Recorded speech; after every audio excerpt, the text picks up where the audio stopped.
আজকে সাধারণ সভা 2026-এর সম্মানিত সভাপতি, তিতাস গ্যাস পাইপলাইন নির্মাণ ঠিকাদার মালিক সমিতির সম্মানিত সাধারণ সম্পাদক সহ অন্যান্য নেতৃবৃন্দ, সামনে উপবিষ্ট আমার সিনিয়র ঠিকাদার ভাইরা এবং বিভিন্ন জোন থেকে আগত সবাইকে স্বাগত জানাই, ধন্যবাদ জানাই। আপনারা একটু কষ্ট করে আপনারা আমাদের এই প্রোগ্রামকে সাফল্যমণ্ডিত করার জন্য এসেছেন, এই জন্য অসংখ্য ধন্যবাদ জানাচ্ছি। প্রথমে ঠিক একই জায়গায় আজ থেকে 2.5 বছর আগে এমনই একটা পরিবেশে আমরা বক্তব্য রেখেছিলাম নির্বাচিত হওয়ার জন্য। আজকে 2.5 বছর পর আবার একই জায়গায় এসে কথা বলতে হচ্ছে।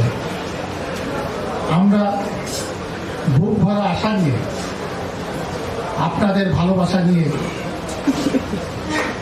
তিতাস গ্যাস পাইপলাইন নির্মাণ ঠিকাদার মালিক সমিতির হাল ধরেছিলাম।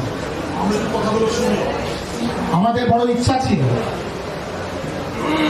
আমাদের অনেক স্বাদ ছিল, আমরা এই সংগঠনকে একটা উঁচু স্তরে নিয়ে যাব, সেই আশা নিয়ে কিন্তু আমরা এসেছিলাম।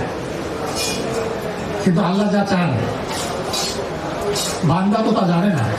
আমরা যতই আশা দিয়ে থাকি, যতই চেষ্টা করে থাকি না কেন, আল্লাহ যা চেয়েছেন তাই হয়েছে। সেই সময় দেশে একটা স্থিতিশীল পরিবেশ ছিল, রাজনৈতিক সরকার ছিল।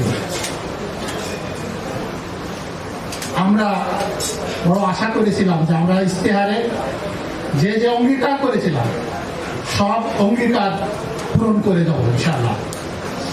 কিন্তু দুর্ভাগ্য, আমরা ক্ষমতা নেওয়ার পর থেকেই দেশটা একটা অস্থিতিশীল পরিস্থিতি তৈরি হয়, যেটা আপনারা সবাই জানেন। দীর্ঘদিন এই অবস্থায় ছিল। কিছুদিন আগে আমাদের একটা রাজনৈতিক সরকার এসেছে। আমরা আশা করতেছি এখন আস্তে আস্তে দেশ শান্তির সুবাতাস বইবে। সেই আশা আমরা সামগ্রিকভাবে পূরণ করতে পারি নাই, কিন্তু আমাদের সদিচ্ছা ছিল, চেষ্টা ছিল, আমরা চেয়েছিলাম, কিন্তু সবকিছু হয়তো করে দিতে পারি নাই। এর মাঝেও যতটুকু করতে পেরেছি আপনারা সবাই জানেন। এই সফলতা ব্যর্থতা এটা নিয়েই আজকে হয়তো আমরা আমাদের এই সমিতি থেকে আমরা যে কার্যনির্বাহী পরিষদ আছি, আজকে হয়তো আপনাদের বিদায় নেব আপনাদের সামনে। আপনারা বিচার করবেন কতটুকু করতে পেরেছি, কতটুকু করতে পারি নাই। এটা আমি বুক ফুলিয়ে বলে আপনাদেরকে স্মরণ করিয়ে দেওয়ার কোনো প্রয়োজন আছে বলে আমি মনে করি। আমি 2.5 বছর আগে এখানে একটা কথা বলেছিলাম যে আমরা যদি পূর্ণাঙ্গ কমিটি আমরা আসতে পারি, তাহলে আমরা একটা অফিস নিব, যে অফিসটা চেষ্টা করবো আমরা হেড অফিসের কাছাকাছি থাকার জন্য। আমরা সেটা করেছিলাম, কিন্তু ওই দিন আর একটা কথা আপনাদেরকে বলেছিলাম, আমি কেন এখানে যে ঠিকাদার ভাইকেই আপনাদের এখানে বসেন না কেন, যত বড় ঠিকাদার হোক ছোট হোক, যত আপ্রাণ চেষ্টা করুক, কিন্তু আপনাদের সহযোগিতা ছাড়া কারো পক্ষে একার পক্ষে কোনো কিছু করাই সম্ভব নয়। আপনাদেরকে বারবার বলেছিলাম যে আমরা একটা অফিস নিব, সেই অফিসে আপনারা প্রতিনিয়ত যাতায়াত করবেন, আপনাদের সুবিধা অসুবিধা নিয়ে আমাদের সাথে আলোচনা করবেন। দুর্ভাগ্য, আমার সেই আশা পূরণ হয় না। হয়তোবা এটা আমাদেরই ব্যর্থতা, আমরা আপনাদেরকে আনতে পারি না। কিন্তু আপনারা স্বতঃস্ফূর্তভাবে যদি অফিসে আসা যাওয়া করতেন, আমার মনে হয় যতটুকু কাজ আমরা করতে পেরেছি তার থেকে আরো অনেক বেশি কিছু করতে পারতাম। আপনারা দূর থেকে সমালোচনা করবেন, এটা আসলে ঠিক না।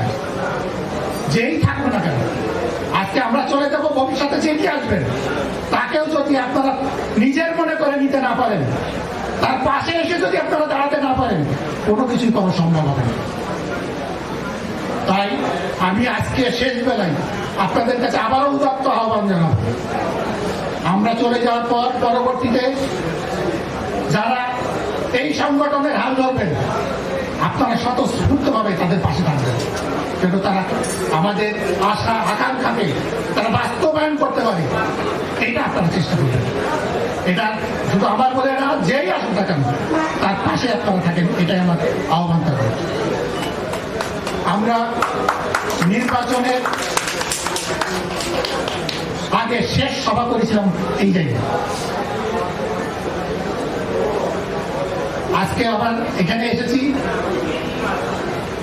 আমরা চেষ্টা করেছি শেষ প্রোগ্রামটা একটু সুন্দরভাবে যেন করা যায়, আমরা চেষ্টা করেছি। কতটুকু করতে পেরেছি জানি না, এর মধ্যে ভুল ভ্রান্তি তো থাকবেই, যেহেতু আমরা মানুষ।